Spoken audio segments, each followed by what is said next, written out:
as'alukum jami'an ismahuli an u'arifa nafsi ismi Najwa Aulia Zahra huna uridu an abayyana lakum an zaman khulafa'ur rasyidin al-awwal yakni Abu Bakar As-Siddiq radhiyallahu anhu. Sepeninggal baginda Nabi Muhammad Shallallahu Alaihi Wasallam, maka kepemimpinan umat Islam dipegang oleh 4 sahabat Nabi yang paling berjasa, yaitu yang pertama Abu Bakar As-Siddiq, yang kedua Umar bin Khattab, yang ketiga Utsman bin Affan, dan yang keempat Ali bin Abi Thalib. Mereka merupakan pribadi-pribadi terbaik hasil didikan Rasulullah SAW secara langsung. Pertama, kepemimpinan Abu Bakar As-Siddiq. Abu Bakar merupakan sahabat Nabi Muhammad SAW yang menjadi khalifah pertama Islam setelah wafatnya Nabi. Beliau dilahirkan di Mekah tahun 573 Masehi, tepatnya 2 tahun 1 bulan setelah kelahiran Nabi Muhammad. Nama aslinya adalah Abdullah bin Abi Quhafa, dan beliau wafat pada tahun 634 Masehi, bertepatan pada usianya yang ke-63 tahun. Beliau meninggal karena sakit yang dideritanya. Beliau memerintah dari tahun 632 sampai 634 Masehi selama kurang lebih 2 tahun 3 bulan. Abu Bakar merupakan putra dari keluarga bangsawan terhormat yang ada di Mekah. Sebelum masuk Islam, beliau bernama Abdul Ka'bah, yang kemudian diganti menjadi Abdullah.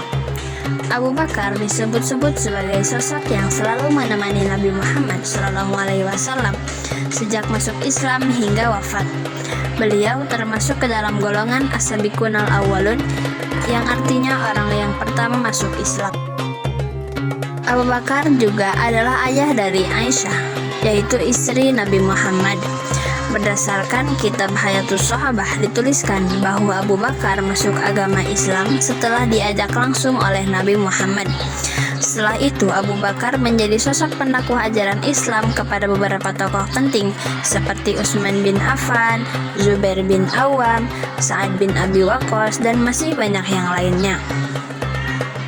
Sayangnya istri Abu Bakar yang bernama Kulaiha binti Abdul Uzza enggan masuk Islam sehingga diceraikan oleh Abu Bakar, sementara istri yang lain yakni Ummu Ruman bersedia masuk Islam.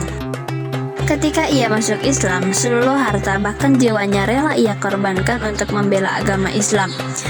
Ia juga diberi gelar As-Siddiq yang artinya benar oleh Rasulullah SAW. Kenapa? Karena ia adalah orang yang pertama mengakui dan membenarkan bahwa Rasulullah SAW telah melakukan Isra Mi'raj.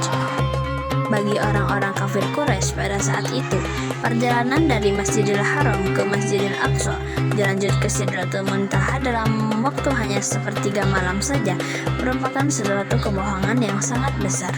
Namun Abu Bakar As-Siddiq membenarkan ucapan Nabi tersebut. Beliau juga dikenal dengan julukan Al-Atiq. Menurut beberapa ulama, hal tersebut dikarenakan Abu Bakar memiliki wajah yang tampan. Namun ada juga yang mengatakan bahwa julukan tersebut diberikan karena Abu Bakar selalu menjadi garda terdepan dalam hal kebaikan. Di antara keistimewaan Abu Bakar adalah menjadi mufti di masa Rasulullah, yaitu yang memberikan fatwa. Menjadi orang yang senantiasa bersegera untuk melakukan kebaikan. Sosok Abu Bakar bukan hanya menjadi mertua Nabi saja, tetapi juga sebagai sahabat Nabi yang selalu bersegera dalam melakukan hal-hal kebaikan. Menjadi sahabat Nabi yang sangat tawadu. Semasa kepemimpinan beliau, umat Islam menghadapi banyak cobaan. Di antaranya banyaknya orang-orang yang murtad, orang-orang yang enggan membayar zakat, dan orang-orang yang mengaku sebagai nabi, yang salah satunya adalah Musailamah Al-Kadzdzab. Namun dengan kebijaksanaan dan ketegasan beliau, semua masalah tersebut dapat diatasi. Kemajuan Khalifah Abu Bakar dalam segi politik. Kepemimpinannya berhasil mengatasi pemberontakan suku-suku Arab melalui perang Riddah, yaitu perang melawan kemurtadan, memulihkan stabilitas, memperkuat persatuan umat Islam. Ia memperluas wilayah Islam ke Suriah dan Irak, dan menghadapi kekaisaran Bizantium dan Caesarea. serta juga memberi pasukan dengan kepemimpinan yang handal seperti Khalid bin Walid. Lalu, ia memerintahkan pengumpulan ayat-ayat Al-Quran menjadi mushaf pertama setelah banyak penghafal yang gugur dalam pertempuran Yamamah.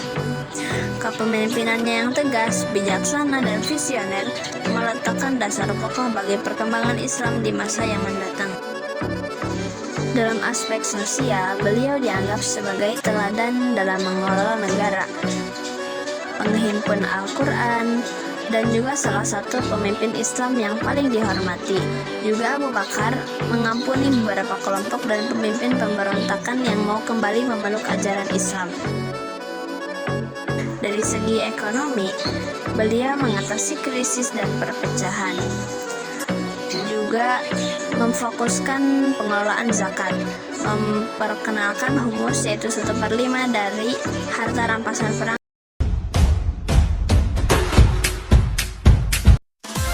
Yumkin hatta huna afwan min jamil khata'i asallahu ayyanfa'ana ilmana.